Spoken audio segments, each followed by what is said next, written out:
Good afternoon and welcome then to Rovers TV with myself, Pete Dutton, for this Q&A session this afternoon. Joining us on Rovers TV is the almost quite legendary Brett Ferres.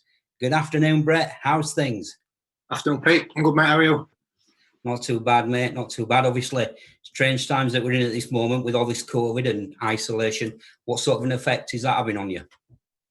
Yeah, obviously it's difficult just being in the house all the time and obviously adhering to the rules and staying home, staying safe. So just doing that. Obviously get plenty of time with the kids and the family and catching up on my jobs around the house and the garden. So I'm kept pretty busy by the missus. So is yours now the best kept garden on the street, Brett? Yeah, it's looking good actually, mate. Yeah, most of them are working. To be fair, there's a few key workers in there who are out working, and I played some. They're doing a fantastic job to help ensure people are staying safe.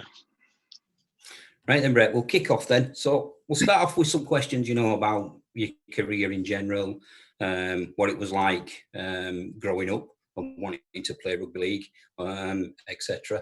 I'm going to ask you some questions later on, Brett, maybe a bit of juicy questions in there, your chance to get one or two sort of like little bits back at a few teammates, etc.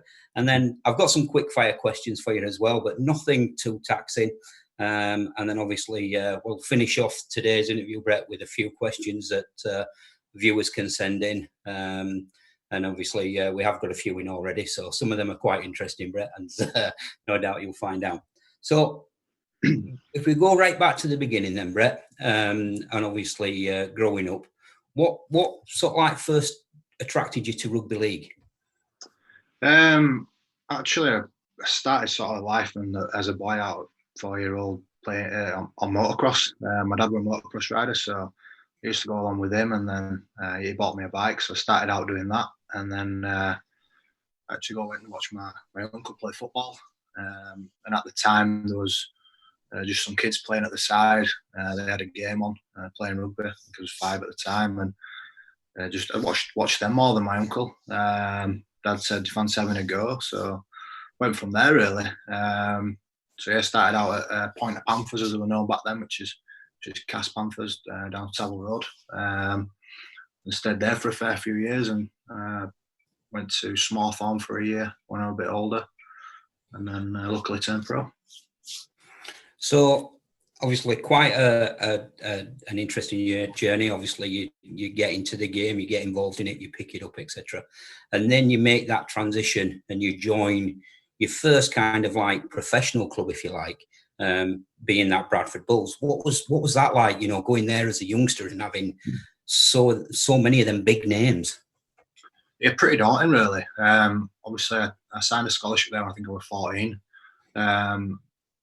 And going to a club like Bradford at the time was the pinnacle in sort of English rugby. There was the team to beat. They was winning all the titles, and there was right up there with the game day experience and stuff. I remember going and watching, and it was fantastic. What they put on before the game, during and after, and sort of, so it was a fantastic day out for all the family. So going there were pretty daunting. There was some big name players there, and they tend to get a lot of the good youngsters around the areas and stuff. And being a cast lad going to Bradford as well were very different on my own. So yeah, it was sort of hard. Obviously, I was only 14 at the time when I started there, and did a couple of years. And pretty much as soon as I left school, I went and joined the first team. We had a full-time academy at the time there, so we trained day in day out with the first team against them. And yeah, it was brilliant, but it was sort of pinch me moment quite a few times there when you looked around and the sort of star players they had. And was it kind of like, you know, a day mixed with obviously playing rugby, training, etc., but also mixed in with a bit of school work so that your education still continued at that point, you know, when you were there? No, sadly not. No, when I first came through, there wasn't a massive emphasis on the education like there is now, and I couldn't stress enough to a young player now, if they are coming through within the game, to get something behind them and do the educational packages and courses that are available. There's so many people buying into that now and trying to get players on the right path.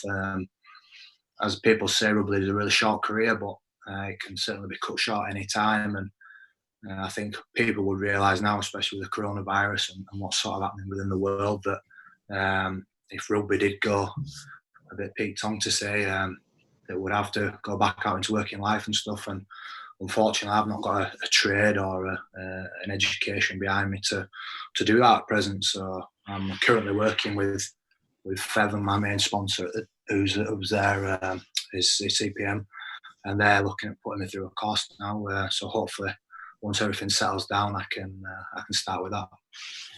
That's, well, at least you know that.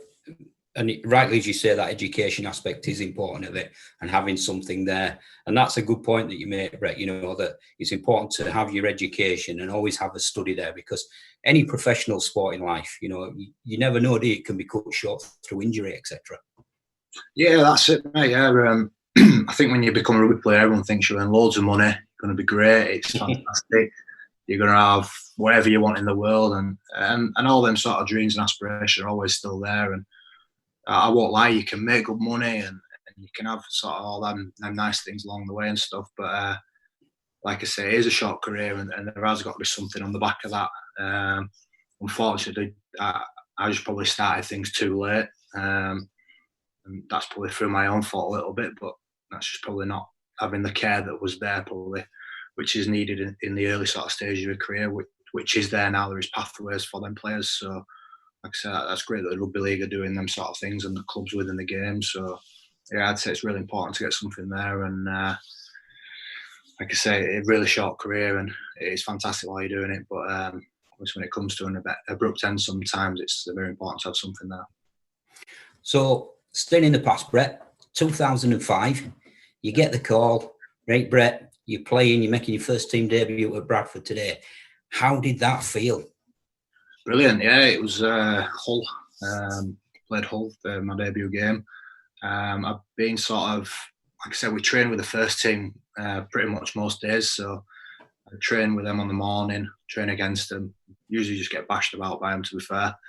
And then we'd have some dinner, and then I'd usually wait around a couple of hours because obviously I wasn't driving at the time, so I'd have to wait. I was getting a bus to Bradford in the morning from outside my house to get there. And so I'd do the first team train, have my dinner, wait around a few hours, and I'd train with the academy as well on an evening. So that was 2-3 times a week. We was playing on a Thursday night, usually for the academy or the 19s. And sometimes what happened there was you get pulled off at half time if you sort of had a good first half, and they'd tell you you're in line to probably play for the first team and stuff like the old sort of second team was. So yeah, I think I actually played on the Thursday, played the whole game, and then went into train on the Friday morning. And says, right, you're sort of in the initial squad to potentially play this week. So obviously I was delighted with that, and then it's just a case of waiting to see what happens. And I think actually someone pulled out. I can't remember which one now. They pulled out, so that's why I got my opportunity. But yeah, it was brilliant. I didn't really get long. I think I only got like 5-10 minutes at the end of the game, but just fantastic to be out there. And we had a fair old side at that time. I think I went on, and my left edge were Paul Deacon, Shontaine Happy, and Leslie Vinicola. Wow. I'm just a young 17, 18-year-old spotty kid just stood aside and thinking, this is pretty cool. So really, really lucky. And then 2006, Brett, World Club Challenge. What, again, another major milestone. A lot of players have dreamed and aspirations, but to sort of like make a debut at a club like Bradford and then a year later to be in that World Club Challenge as well, that's got to be some special moment. Yeah, it was. And at the time, I didn't realise how special it was being so young and we're not knowing sort of what them sort of things meant properly as well. And like I say, getting the opportunity, we played at Huddersfield that day against West and obviously beating them as well. Probably didn't realise the magnitude of what that were in your career, and because it took me a long time then in my career to actually lift another trophy up as well. So yeah, the special moments and special days, and not for yourself but your family as well. So yeah, a real proud moment that I'll always be able to cherish. And then to cap that off, Brett, you get a call for to go represent England, and again another milestone, in any rugby league's player to represent your country.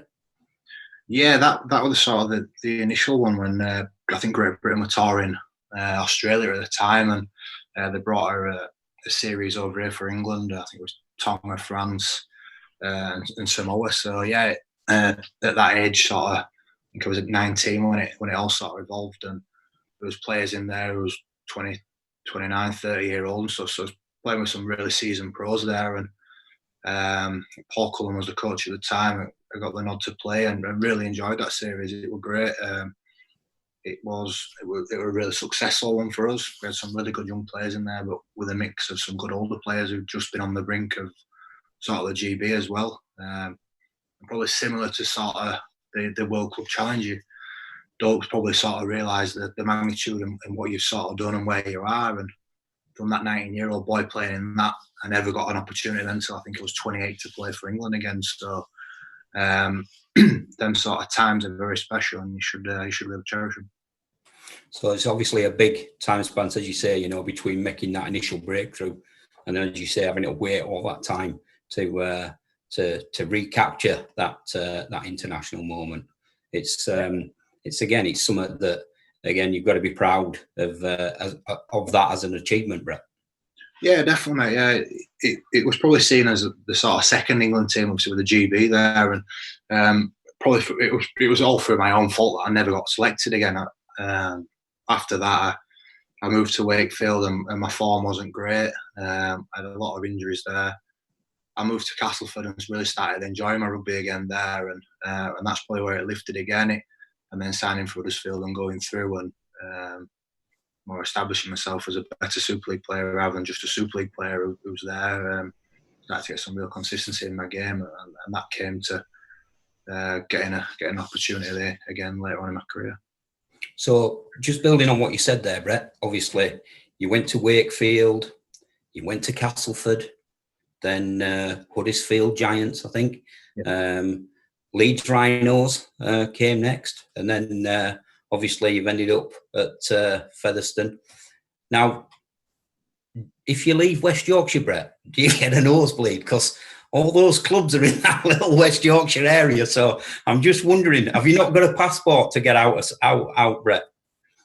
I get a nosebleed and a headache at the minute. Yeah, I suppose it's a bit of it's always seemed to pop up. It's not I've had no offers I've had offers from Hull clubs and Lancashire clubs, and even Australia. But I've just staying local, if I'm honest. It's weird how it all sort of pops around, I suppose. But obviously the Bradford move was really good at the time, and I only left there because I was involved in a swap deal. David Solomona went to Bradford, and he was playing my position at the same time. I just played for England and stuff, and wanted to obviously play every week for first team. So obviously I thought going to Wakefield would be a better move, and I would get that game time and go play every week. But it just didn't work out. Like I say, I got a few injuries, and then obviously I moved to Castleford when the opportunity arose, because it was such a good offer to be in my hometown club. I actually nearly signed for OKR just before it. I knew enough, pretty much did it as a deal, and I went backward on that just to stay at Cass. So, and then obviously Huddersfield were on the sort of rise and stuff, and I wanted to be at a top club.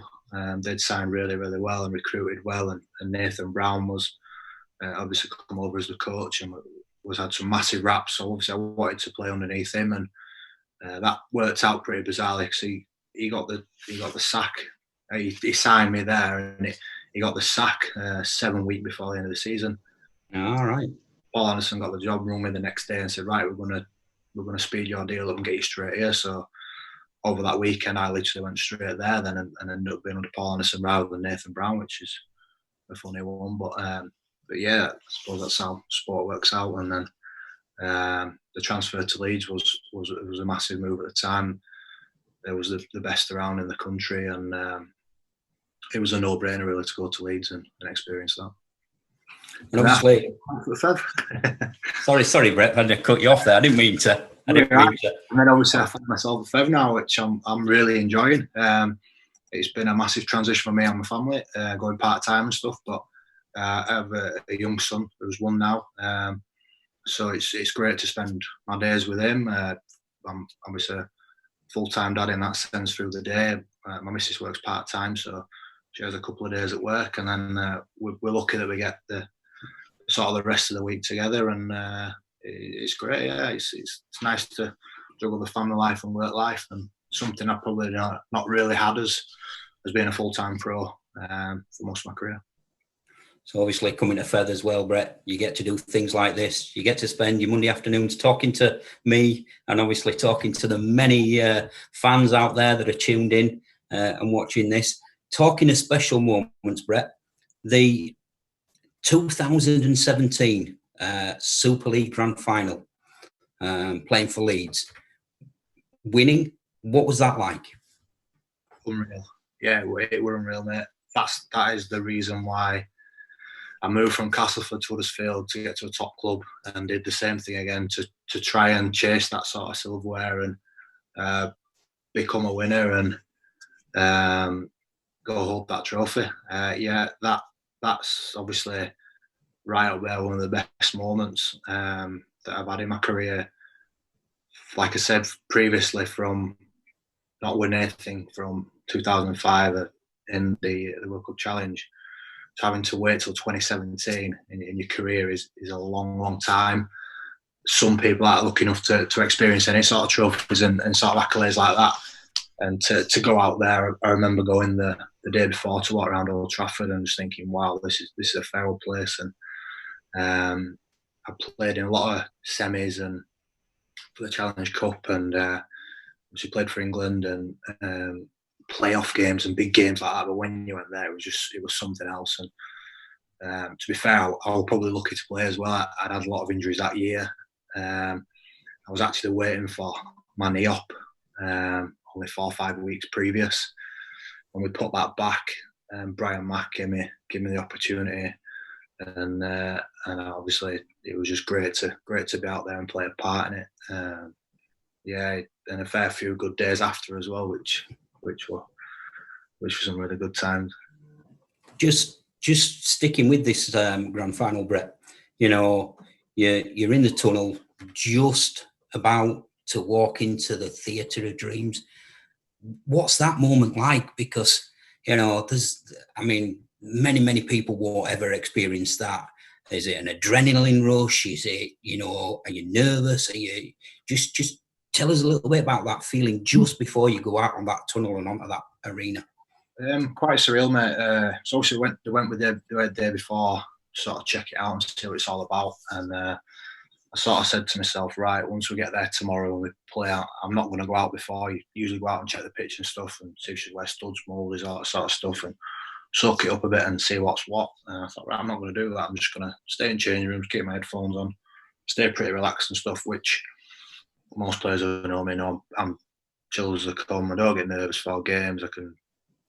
I'm fine. I don't think about the game right up until it. So that's what I did. But once I got my boots on and walked out to that tunnel and see, obviously, Castle line up at side, you get in the mascots to walk out with and stuff. And it is a air on the back of your neck sort of moment. It's like, right, I'm here now and this is something else. And you walk down the tunnel and then sort of up the verge and the fireworks are going off and it's massive, mate. Yeah, it's fantastic. And if you get to achieve that in the game and stuff, it's one of them moments that will never leave you. And obviously then to come out like we did after, I think we got beat by Cass 4 or 5 times that year, and to finally get that win in that sort of that moment, obviously against my hometown club as well, where when the build up to Cass games are on, can't usually walk out at our house without getting something weird or going shopping and stuff, having a slide dig or something. So that was fantastic. Yeah, it was a great proud moment for me and my family. So now we're going to come right up to date. You're at Rovers. What appealed to you about coming to Featherstone? West Yorkshire club, yeah. You didn't want a nosebleed? Yeah, I'd heard. I did loads of great things. Leeds to Featherstone with the dual res system. Cara spent a lot of time there last year towards the back end. So I spoke to him a lot about a lot of sort of stuff and the young boys who were going there, and always tried to like sort of watch their clips and see how they were going. And I knew quite a lot of the players. So one sort of Leeds sort of wasn't sure what we was going to do. I saw it in the press first, I think it was, that was interested. So my agent spoke to him and just sort of saw what. And then once I thought about the idea, I thought it was fantastic. It was a great fit for me. Just being down the road, obviously. Adjusting to that part-time sort of rugby life and getting a bit of work balance and whatever we're going to do, obviously coincided with that. Still a really good standard of rugby league. A team and a club, so to say, that are really on the rise and the up and are wanting to do great things within the game and get back to the Super League. And I thought, yeah, what a great journey that could be, and I'd like to be a part of that. Spoke to Webbo, spoke to Steve Gill, David. I've worked with David before at Wakefield, Steve Gill at Cass. It just seemed to be a really good fit, and there were a lot of good people around the place, and I know a lot of good people in there to try and help the club and get the right things going forward. So yeah, I just thought it was pretty perfect for me. So yeah, that was sort of the start of it, and then I've really enjoyed my time. It's been great.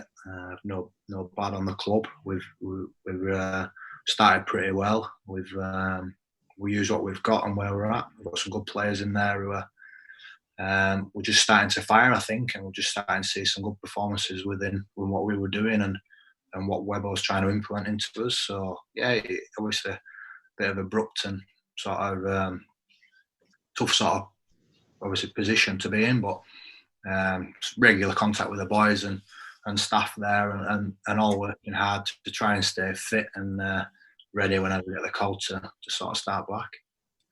You've kind of answered a couple of points that we're going to ask you there, Brett, about obviously the season coming to an abrupt end and, you know, whether a lot of the guys are still in touch with you, little WhatsApp groups and things like that, and if there's still that competitiveness edge. You know, obviously when you train as a team, you want to be the best, you want to be out there, you want to be number one, etc. So doing your training on your own in a way, you know, you've still got to be able to have that motivation, aren't you? You know, because you still want to be the best that you can. So the one or two of the lads, do you bounce off one another? Do you have that banter? Yeah, but the camaraderie in the group's great. WhatsApp group chat goes off constantly through the day and usually evenings as well. There's a great camaraderie with the boys and still enjoying each other's company as such. And lots of text messages flying about, like I say. So regarding the training and stuff, it's tough training on your own. I think you enjoy it for the first few times and you're all right, I think. But then now you get into like week 2, week 3, it certainly does become tough. But I think pay some credit to our conditioning staff, Greg. He's been fantastic. We have a group there where he's messaging and setting challenges, and we're on a couple of different apps to running apps and stuff like that. And there's challenges set and bits and bats. So there's some competitiveness within that and some banter with it, buying coffees and bits and bats and some fines and forfeits and bits. So yeah, it's really important for us to obviously to stay upbeat and enthusiastic about what we're doing, because it can be a lonely place in that little gym and your garden or whatever you've got equipment on your own sometimes, and there'll be light end at tunnel for us all with what's going on. But yeah, you just got to work hard and stay sort of fit and ready, because I suppose in different lines of work it's easy to just ring you up and you just go in next day and you sort of crack on with your job. But for us, if you've not been putting the hard work in for the weeks previous, you'll be pretty quick to be behind. And with a lot of talk of playing 12 games in a week as such from Gary and stuff, that it might be a bit hard work. So we need to be ready and ready to go. Moving on then, Brett, because obviously, you know, I'm conscious of time and etc. We've got 40 minutes for it. Couple of quick questions. Obviously, we've touched on your teammates, etc. So, who in your squad then, Brett? Who in this current Featherstone team has got the worst taste in music? Worst taste in music? Oh, we don't really have much music on it, Jim, because speakers broke. So if I've got a decent speaker, just feel free to send it down to the stadium for us when we get back. Well, Minz usually puts all his mixes on. He's into that sort of all the dancey sort of music and stuff. So Minz usually does all right with that. He's usually the one that's in charge, to be fair. So not really sure on what the boys have got there. Yeah, sorry. Yeah, DJ Thomas Mims in the house, innit? It's that's it. Inside, innit? Who fancies himself the most then, Brett? Who's always in the mirror? Who's always looking sharp? Easy. Ben Blackmore. the bronzed Adonis. Yeah, self-proclaimed that. Self-proclaimed. Yeah, he himself. Always got his kit off. Since he's had his hair transplant, now he thinks he's absolutely killing it. So it's hair transplant. Yeah, he went Turkey in it off season and he had it sewn up and that, and brought it down a bit of artificial there, and yeah, like I say, he thinks he's killing it now. So good on him, Blackie. Don't be giving his trade secrets away, Fez. You know what I'm saying? Who would you like to be least stuck with on a desert island? Least.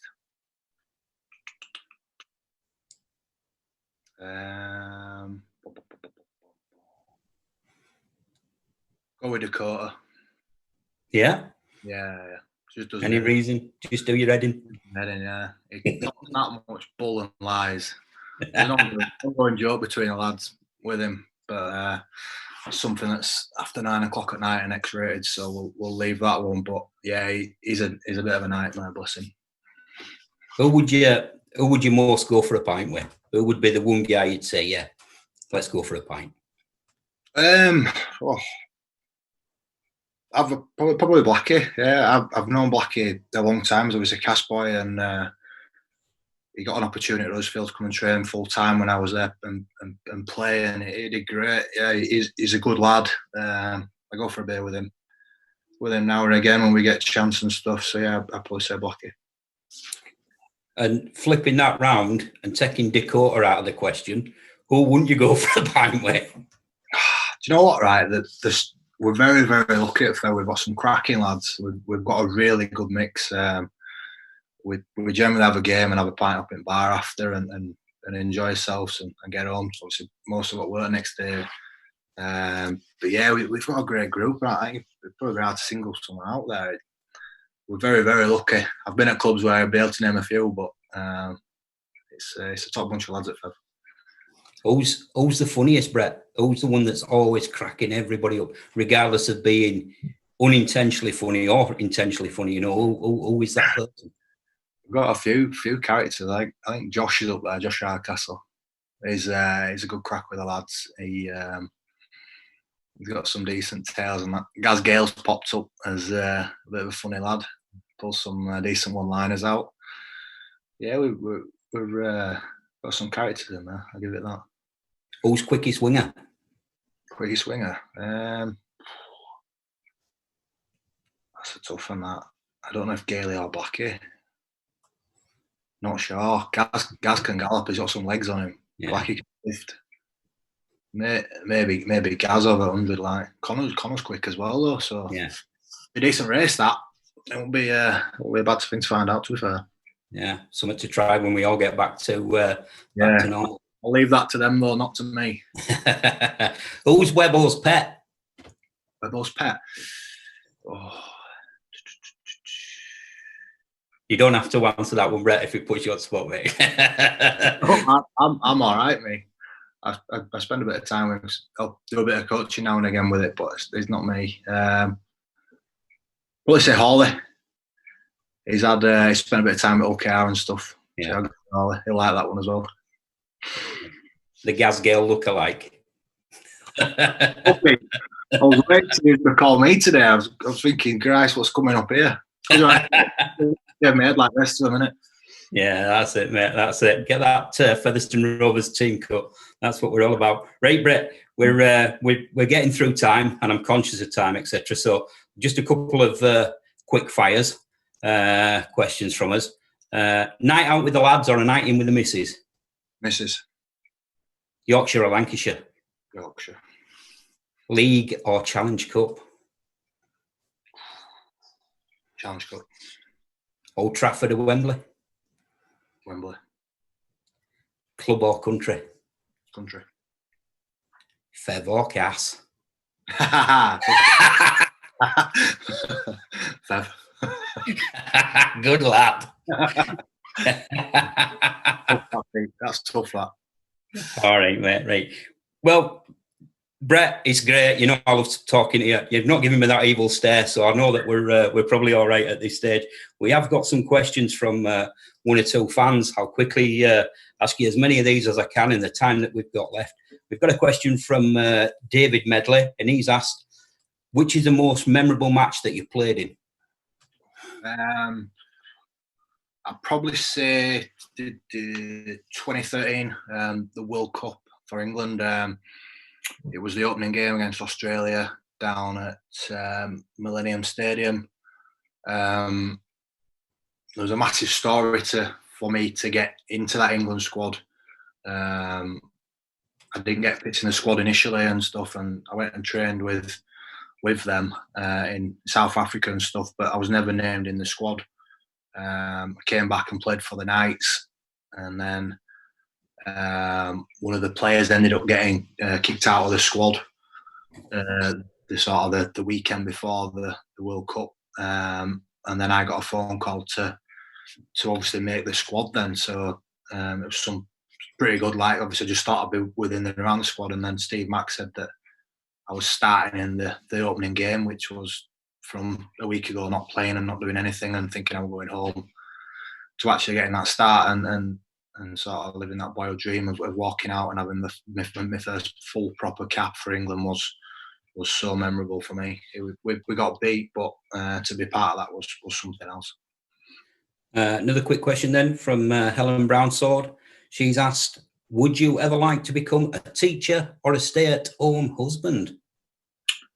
I can't see myself being a teacher. I just don't think I can. Plus, I won't be able to teach many things to many people. Stay-at-home husband sounds good. My missus got a decent job at the minute. I'm pushing that. I could do that. That'd be pretty decent. Yeah, I'll take that. Kev Cretan asks, who's the biggest pest at Fev? Pest? Yeah, pest. What's that pesting? Pest, what do you mean? Pest, like who's a pest? Who's like, you're always like, go away, leave me alone, stop pestering me. Ooh. It's my action. It's my accent, isn't it? You're taking me now. No. Yeah. I'd say Paul March, assistant coach. Oh yes, yeah. A bit of a pain chasing you around for quids. Andy Wedge asks, who's got the best support, Cass or Fev? Two fantastic local clubs. Played for Cass. It's something else when you're playing from that terrace. And Fev, obviously, when I've been there and the crowd, I'm looking forward to getting there in the summer, hopefully, and playing a bit of a local sort of derby and stuff, and seeing how that turns out. But I'm really looking forward to seeing the full force of the Fev fans. Final question from us. A lad called Tom Mims. He asks, what weird food combinations do you really enjoy? ham sandwich with brown sauce and salt and vinegar, Chris. Good lad. Good lad. Well, guys, I've got to say, thanks so much to Brett Ferres. He's taken time out of self-isolation to join us on this live Q&A. I'm sorry if you sent a question in and we haven't asked it yet. We will put those to Brett at some point, and we'll put out some his answers and replies to them in due course. I hope you've all enjoyed it. Let us know how we did. Give us your feedback, because it's all important that you interact with us. We'll do this again, I'm sure. I've got to say a big thank you to Brett. Thanks, everybody. Stay safe. Stay at home.